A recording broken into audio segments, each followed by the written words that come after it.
Assalamualaikum warahmatullahi wabarakatuh. Perkenalkan, nama saya Muhammad Daden Hamdani dengan nomor NIM 19 12 10 14 8. Di sini saya akan menjelaskan tentang Al-Quran dan Hadis sebagai sumber hukum Islam sebagai tugas mata kuliah telaah kurikulum PAI. Materi yang pertama yaitu pengertian Al-Quran.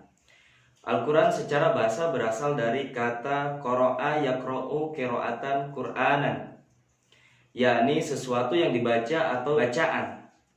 Sedangkan menurut istilah merupakan kalamullah yang diturunkan kepada Nabi Muhammad SAW dan sampai kepada kita secara mutawatir serta membacanya berfungsi sebagai ibadah.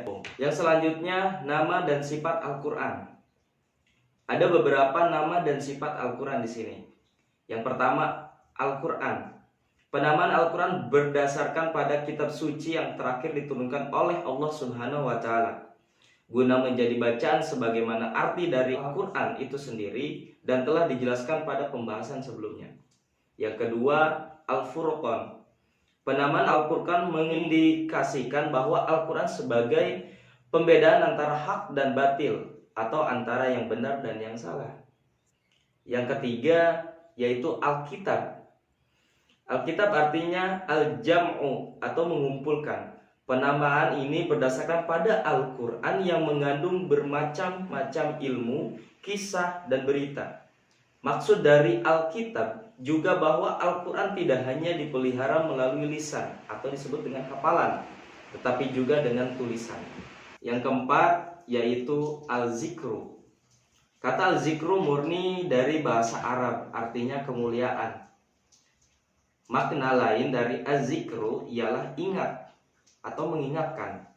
Maksudnya, di dalam kitab Al-Quran terkandung pelajaran, nasihat, dan kisah para umat terdahulu. Dan yang terakhir yaitu Al-Tanjil. Kata Al-Tanjil artinya suatu yang diturunkan, yaitu mengisyaratkan bahwa Al-Quran merupakan wahyu yang diturunkan oleh Allah Subhanahu wa Ta'ala kepada Nabi Muhammad SAW mulai perantara malaikat Jibril. Itu penjelasan tentang nama dan sifat Al-Quran. Yang selanjutnya yaitu kandungan hukum dalam Al-Quran. Yang pertama, hukum akidah atau yang disebut dengan i'tiqadiyah, ialah sesuatu yang berkaitan dengan keyakinan manusia kepada Allah Subhanahu wa Ta'ala dan juga kepada para malaikat, kitab, rasul, serta hari akhir. Yang kedua, hukum etika atau khuluqiyah, adalah suatu perilaku yang berkaitan dengan kepribadian diri. Di antaranya kejujuran, rendah hati, sikap dermawan, dan menghindari sifat-sifat buruk pada dirinya seperti halnya dusta, iri, dengki, dan sombong. Yang ketiga yaitu hukum amaliyah atau amaliyah, suatu perilaku sehari-hari yang berhubungan dengan sesama manusia. Hukum amaliyah dibagi menjadi dua bagian, yakni pertama muamalah ma'a Allah atau pekerjaan yang berhubungan dengan Allah, seperti sholat, puasa, zakat, nazar, dan lain sebagainya. Kedua, muamalah ma'a an-nas atau pekerjaan yang berhubungan langsung dengan manusia, baik secara pribadi maupun kelompok. Contohnya yaitu kontrak kerja, hukum pidana, dan lain sebagainya. Pembahasan yang selanjutnya yaitu cara Al-Quran mempelajari hukum ayat-ayatnya. Al-Quran merupakan sumber hukum Islam yang sifatnya umum, maka sebagai besar hukum yang dijelaskan bersifat global dan hanya beberapa yang bersifat mendetail. Secara garis besar, hukum oleh Al-Quran terdiri dari 3 cara. Yang pertama yaitu ijmali, yaitu secara global. Yang kedua yaitu tafsili, secara terperinci, dan yang terakhir yaitu isyarat atau disebut dengan isyarat. Nah, itu tentang penjelasan tentang Al-Quran. Yang selanjutnya penjelasan tentang hadis. Secara etimologi, hadis berasal dari kata hadasa yang artinya al-jadid atau sesuatu yang baru, atau khobar atau yang disebut dengan kabar. Maksud jadid adalah lawan dari al-qadim atau lama, seakan-akan yang dimaksudkan untuk membedakan Al-Quran yang bersifat qadim. Sedangkan khobar maksudnya berita atau ungkapan, pemberitahuan yang diungkapkan oleh perawi hadis dan sanadnya bersambung lalu menggunakan sana atau memberitakan kepada kami. Secara terminologi, definisi hadis mengalami perbedaan redaksi dari para ahli hadis. Namun makna yang dimaksud adalah sama. Istilah hadis yang sering disamakan dengan istilah sunnah, khabar, dan atsar sebagai berikut. Yang pertama yaitu sunnah. Kata sunnah berarti jalan yang terpuji.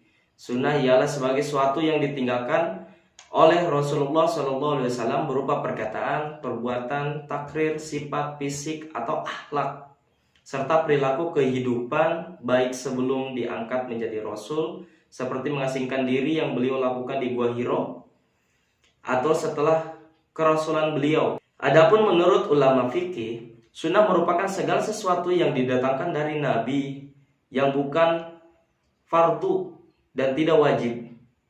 Dari definisi di atas, maksudnya mempunyai nilai yang sama, yakni sama-sama disandarkan kepada dan bersumber dari Nabi Shallallahu Alaihi Wasallam.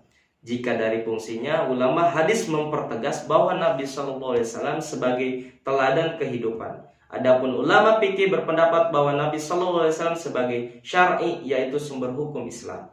Yang kedua, khabar. Secara bahasa, khabar artinya al-naba, yaitu berita. Selain itu juga, khabar berarti hadis. Sebagaimana telah dijelaskan di atas, khabar berbeda dengan hadis. Hadis adalah suatu yang datangkan dari Nabi, sedangkan khabar ialah berita yang datangkan selain dari Nabi. Maka dapat disimpulkan bahwa khabar lebih umum daripada hadis.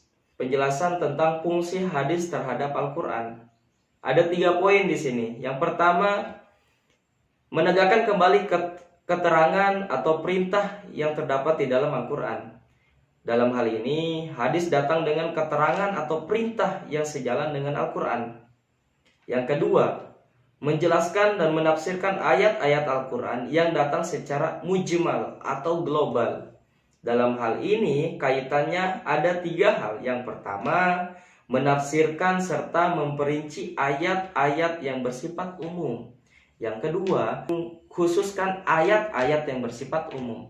Yang ketiga, memberikan batasan terhadap ayat-ayat yang bersifat mutlak. Dan yang terakhir, yang ketiga, yaitu menetapkan hukum-hukum yang tidak ditetapkan oleh Al-Quran. Nah, itu penjelasan tentang Al-Quran dan hadis sebagai sumber hukum Islam. Adapun kurang dan lebihnya mohon maaf. Wallahul muwaffiq ila aqwamit thoriq. Wassalamualaikum warahmatullahi wabarakatuh.